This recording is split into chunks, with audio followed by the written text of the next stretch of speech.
একদা এক ঘন অরণ্যে, যেখানে সবুজের সমারোহ আর ঝর্ণার কলতান প্রকৃতির এক অপূর্ব লীলাভূমি রচনা করেছিল, সেখানে বাস করত নানা প্রজাতির প্রাণী।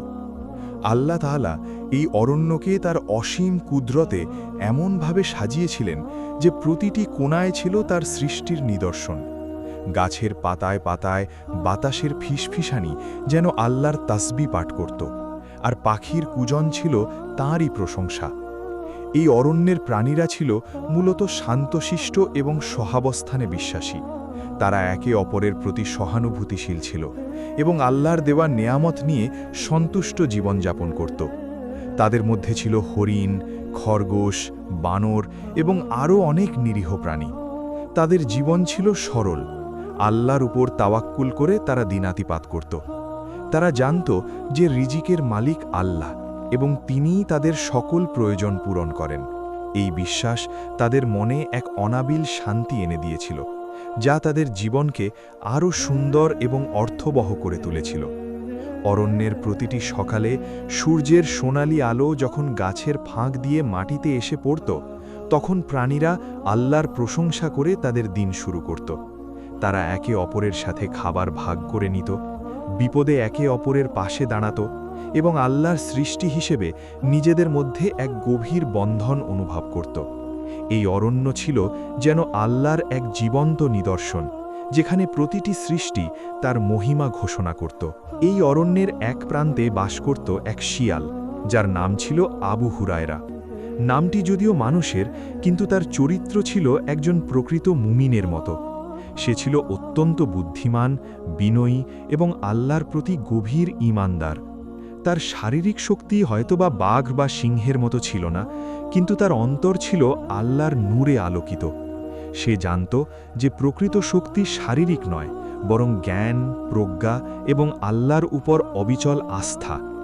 আবু হুরায়রা সব সময় আল্লাহর শুকরিয়া আদায় করত এবং যে কোনো পরিস্থিতিতে সবর অর্থাৎ ধৈর্য অবলম্বন করত।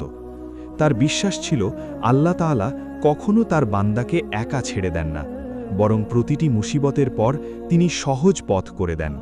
সে প্রায়শই অরণ্যের নির্জন স্থানে বসে আল্লাহর সৃষ্টি নিয়ে চিন্তা করত এবং তার মহিমা স্মরণ করত। তার এই তাকওয়া তাকে সর্বদা সঠিক পথে পরিচালিত করত এবং তাকে অন্যায় থেকে দূরে রাখত। তার প্রতিটি কাজে ছিল আল্লাহর সন্তুষ্টির আকাঙ্ক্ষা, যা তাকে অন্যদের থেকে আলাদা করে তুলেছিল। সে ছিল অরণ্যের সকল নিরীহ প্রাণীর কাছে এক নির্ভরতার প্রতীক। যদিও তার শারীরিক দুর্বলতার কারণে সে প্রকাশ্যে কোনো প্রতিবাদ করতে পারত না, তার নীরবতা ছিল তার প্রজ্ঞারই অংশ, কারণ সে জানত কখন কথা বলতে হয় এবং কখন নীরব থাকতে হয়।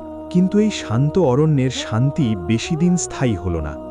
একদিন এই অরণ্যে আগমন ঘটল এক বিশালদেহী বাঘের, যার নাম ছিল সাদাব। সাদাব ছিল তার শক্তির অহংকারে মত্ত। তার গায়ে ছিল ডোরা কাটা বাঘ, যা তার হিংস্রতা ও ক্ষমতার প্রতীক ছিল। সে নিজেকে অরণ্যের অবিসংবাদিত রাজা ঘোষণা করল এবং অন্য প্রাণীদের উপর তার ক্ষমতা জাহির করতে শুরু করল। সাদাব ছিল লোভী, অবিবেচক এবং অন্যের প্রতি নির্দয়। সে মনে করত শক্তিই সব এবং যার শক্তি আছে সেই সব কিছু নিয়ন্ত্রণ করতে পারে।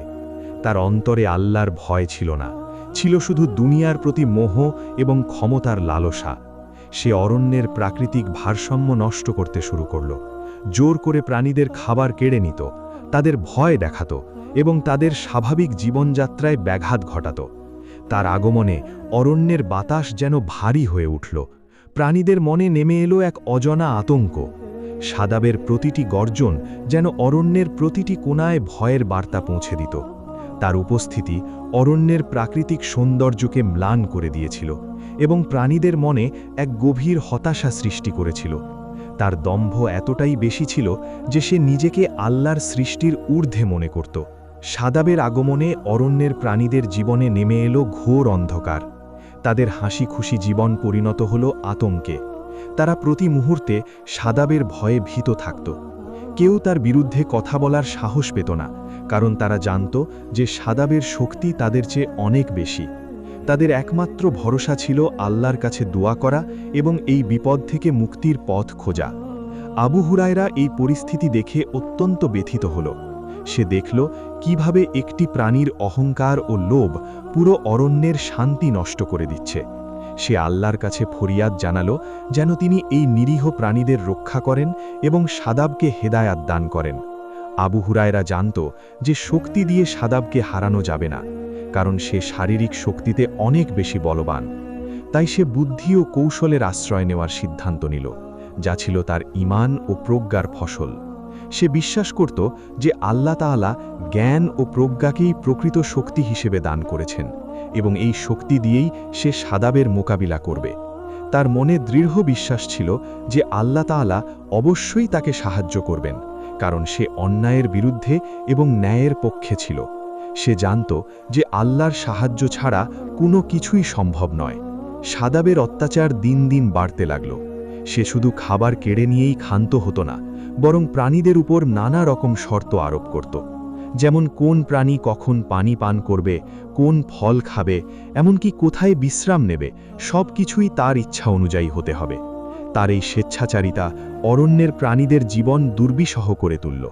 হরিণের পাল আর নির্ভয়ে ঘাস খেতে পারত না, খরগোশরা তাদের গর্ত থেকে বের হতে ভয় পেত, আর বানররা গাছের ডালে বসেও স্বস্তি পেত না। সাদাবের গর্জন শুনলেই পুরো অরণ্যের নীরবতা নেমে আসত, যেন মৃত্যুর শীতল ছায়া নেমে এসেছে। অরণ্যের নির্মল বাতাস যেন বিষাক্ত হয়ে উঠেছিল সাদাবের ক্ষমতার দম্ভে। প্রাণীরা একে অপরের সাথে ফিসফিস করে কথা বলত, তাদের চোখে ছিল ভয় আর অসহায়ত্ব। তারা আল্লাহর কাছে প্রার্থনা করত যেন এই বিপদ থেকে তাদের মুক্তি দেন। তাদের দিন কাটত এক অনিশ্চয়তা আর আতঙ্কের মধ্যে, যেখানে প্রতিটি মুহূর্ত ছিল সাদাবের ইচ্ছার উপর। অরণ্যের সবুজ প্রকৃতি যেন তার সজীবতা হারিয়ে ফেলছিল সাদাবের নিষ্ঠুরতার কারণে। একদিন সাদাব একদল হরিণকে তাড়া করে তাদের সদ্য সংগৃহীত খাবার কেড়ে নিল। হরিণগুলো ক্ষুধার্ত অবস্থায় কাঁদতে কাঁদতে ফিরে গেল।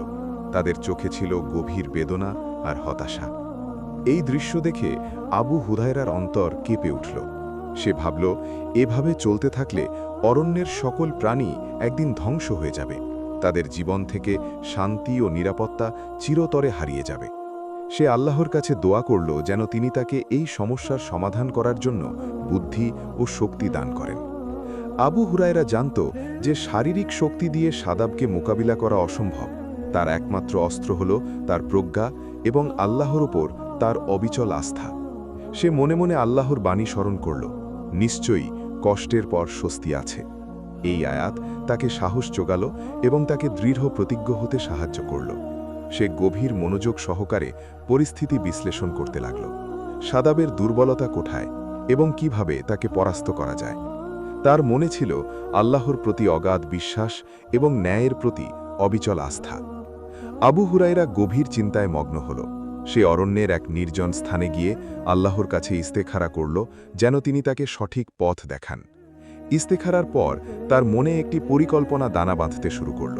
সে সিদ্ধান্ত নিল যে সাদাবের লোভ এবং অহংকারকেই সে তার বিরুদ্ধে ব্যবহার করবে। সাদাব নিজেকে সবচেয়ে শক্তিশালী মনে করে, তাই সে সহজেই যে কোনো ফাঁদে পা দিতে পারে যদি সেই ফাঁদ তার লোভকে উস্কে দেয়।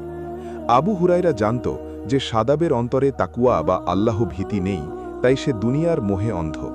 এই দুর্বলতাকেই কাজে লাগাতে হবে। সে মনে মনে বলল, আল্লাহর ওপর ভরসা করেই আমি এই কাজ করব, তিনিই আমাকে পথ দেখাবেন।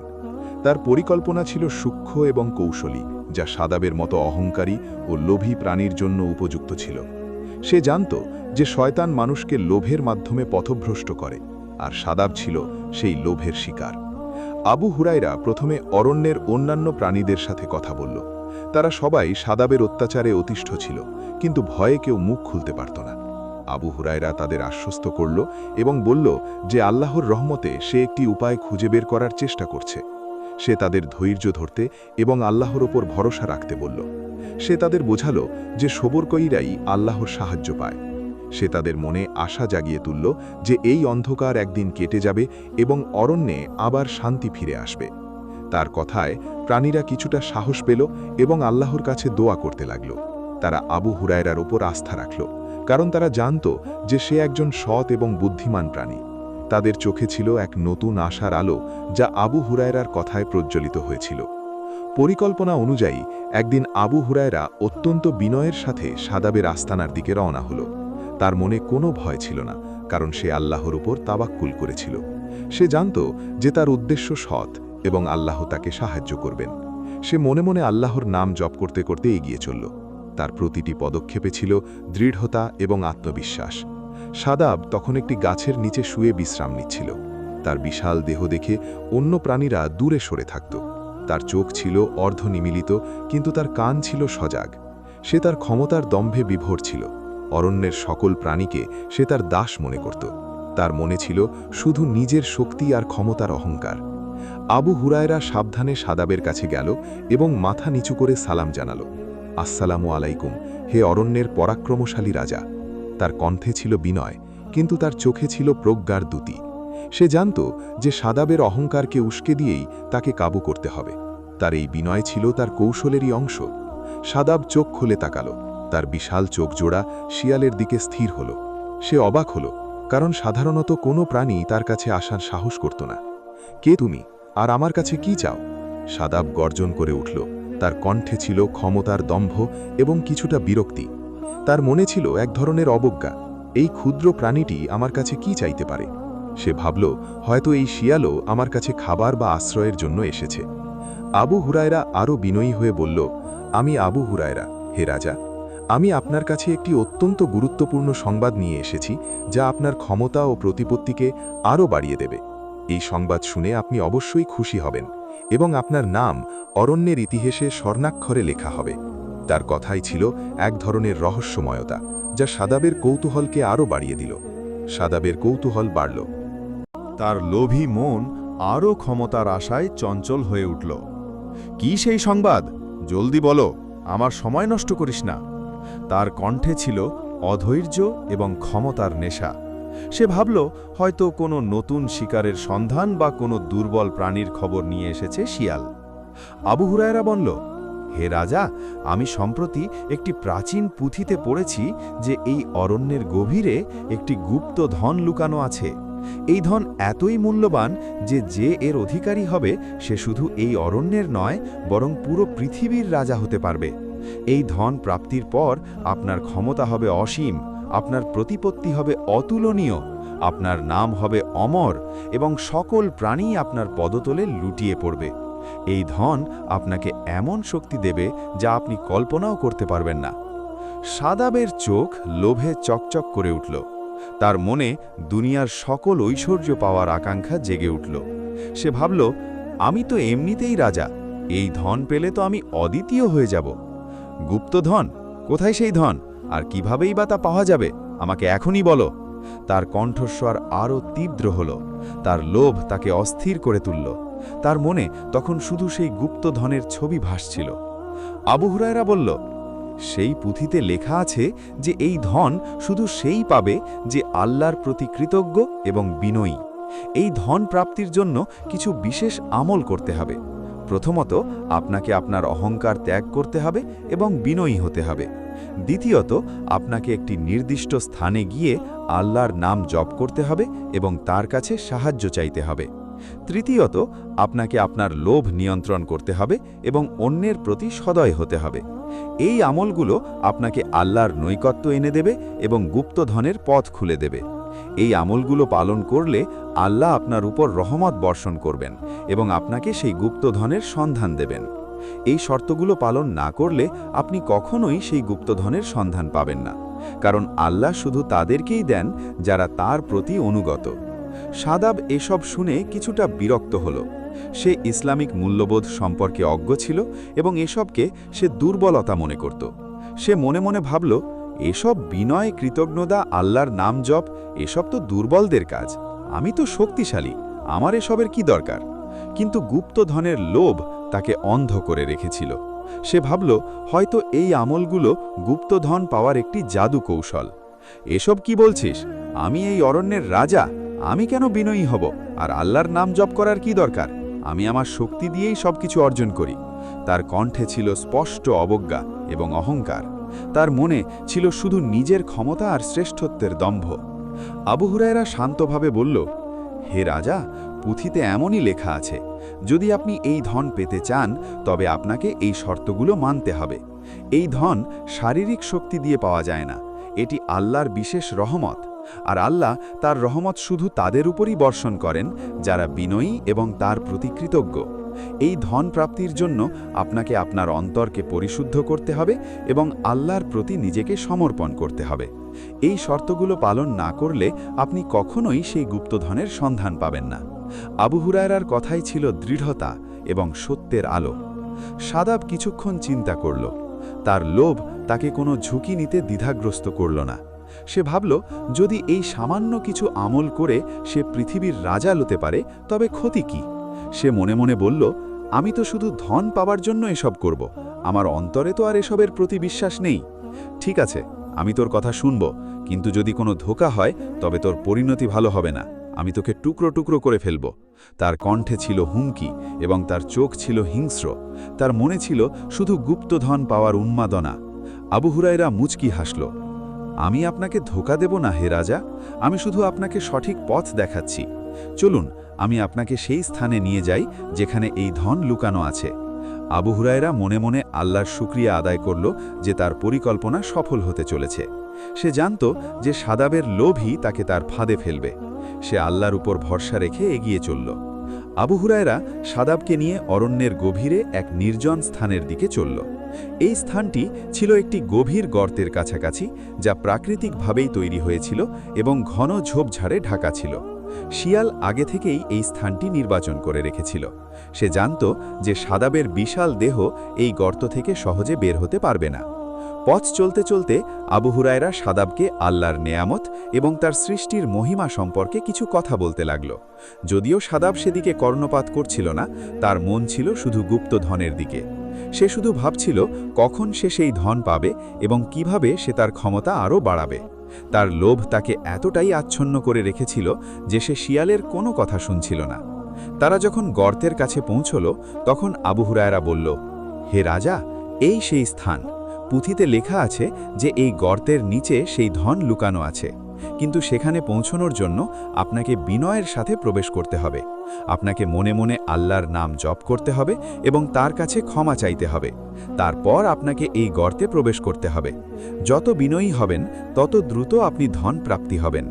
এই গর্তটি আসলে একটি প্রবেশদ্বার, যা আপনাকে সেই গুপ্ত ধনের কাছে নিয়ে যাবে। এটি আল্লাহর এক বিশেষ পরীক্ষা, যা শুধু বিনয়ীরাই উত্তীর্ণ হতে পারে। সাদাব গর্তের দিকে তাকালো। গর্তটি বেশ গভীর ছিল, কিন্তু গুপ্তধনের লোভে সে সব ভয় ভুলে গেল। সে ভাবল, এই শিয়াল তো দুর্বল, সে আমাকে কি ধোঁকা দেবে। সে আবু হুরায়রার কথা মতো মনে মনে কিছু একটা জপ করতে লাগল এবং বিনয়ের ভান করে গর্তে প্রবেশ করতে শুরু করল। তার বিশাল দেহ গর্তের মুখে আটকে গেল, কিন্তু সে জোর করে নিচে নামতে লাগল।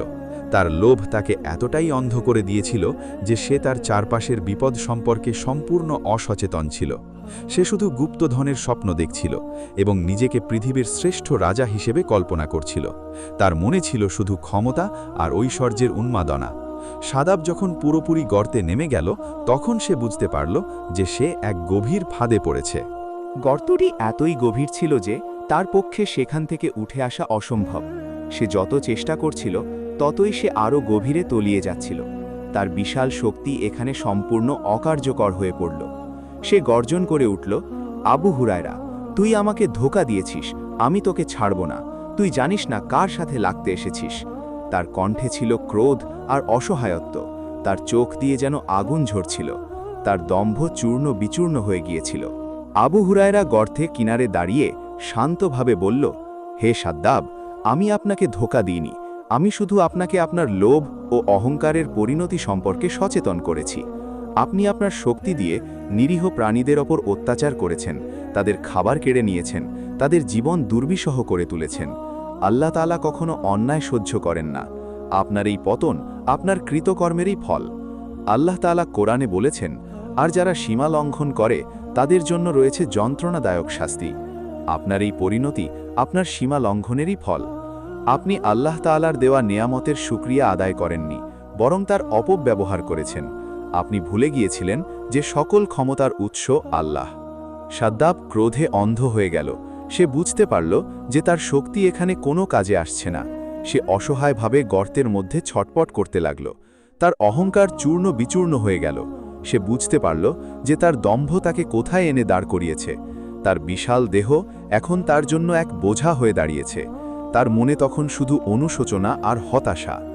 আবু হুরায়রা আরও বলল, হে সাদ্দাব, আপনি নিজেকে অরণ্যের রাজা মনে করতেন, কিন্তু আপনি ভুলে গিয়েছিলেন যে প্রকৃত রাজা একমাত্র আল্লাহ তাআলা।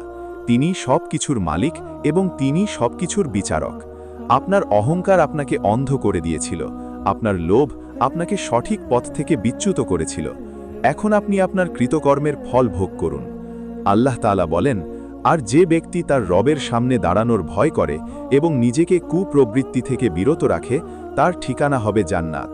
আপনি আপনার কুপ্রবৃত্তির অনুসরণ করেছেন, তাই আপনার এই পরিণতি। আপনি ক্ষমতার মোহে অন্ধ হয়ে গিয়েছিলেন এবং আল্লাহর নির্দেশ ভুলে গিয়েছিলেন। আল্লাহ তাআলা জালিমদের পছন্দ করেন না। এই সময় অরণ্যের অন্যান্য প্রাণীরা এসে সেখানে জড়ো হল।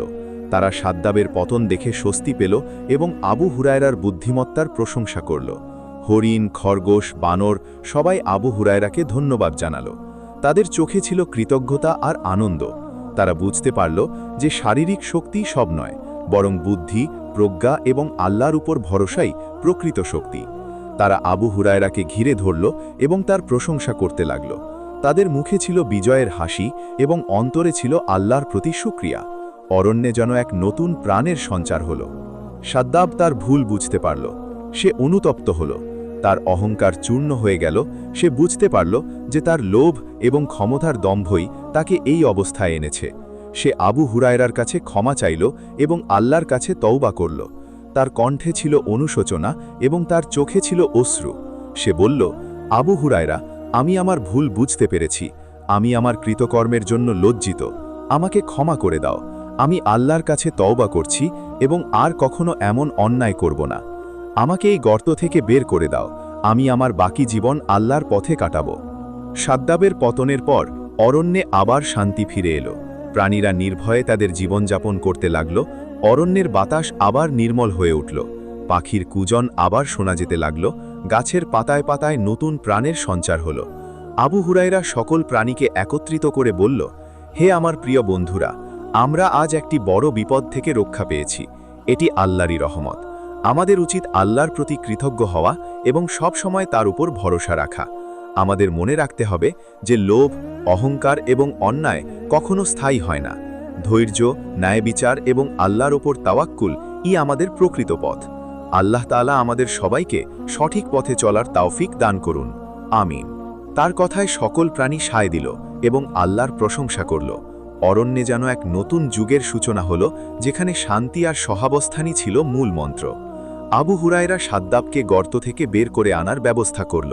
সাদ্দাব তার ভুল বুঝতে পেরেছিল এবং সে তার অতীতের কৃতকর্মের জন্য অনুতপ্ত ছিল। সে আর কখনো কোনো প্রাণীর ওপর অত্যাচার করেনি, বরং তাদের সাথে মিলেমিশে শান্তিতে বসবাস করতে লাগল। সে তার অহংকার ত্যাগ করে বিনয়ী হল এবং আল্লাহর প্রতি কৃতজ্ঞতা প্রকাশ করতে শিখল। অরণ্যে আবার শান্তি আর সহাবস্থান ফিরে এলো। প্রাণীরা একে অপরের প্রতি সহানুভূতিশীল হল এবং আল্লাহর দেওয়া নেয়ামত নিয়ে সন্তুষ্ট জীবনযাপন করতে লাগল। সাদ্দাব তার বাকি জীবন আল্লাহর ইবাদতে এবং অরণ্যের প্রাণীদের সেবায় নিয়োজিত করল। সে অরণ্যের একজন রক্ষক হয়ে উঠল, যে তার অতীতের ভুল থেকে শিক্ষা নিয়েছিল। এই গল্পের মাধ্যমে আমরা শিখতে পারি যে শারীরিক শক্তি সব নয়। বুদ্ধি, প্রজ্ঞা, ধৈর্য এবং আল্লাহর উপর অবিচল আস্থা, তাওয়াক্কুল প্রকৃত শক্তি। লোভ এবং অহংকার মানুষকে ধ্বংসের দিকে নিয়ে যায়, আর বিনয় আর কৃতজ্ঞতা মানুষকে সফলতার পথে পরিচালিত করে। আল্লাহ তাআলা আমাদের সবাইকে সঠিক পথে চলার তৌফিক দান করুন। আমিন। এই গল্পটি আমাদের মনে করিয়ে দেয় যে দুনিয়ার ক্ষণস্থায়ী ক্ষমতার পেছনে না ছুটে আল্লাহর সন্তুষ্টি অর্জন করাই প্রকৃত সফলতা। সূত্রগুলি: ১. সূরা ইনশিরাহ আয়াত ৫ থেকে ৬। ২. সূরা ইউনুস আয়াত ২৭। ৩. সূরা নাজিয়াত আয়াত ৪০ থেকে ৪১।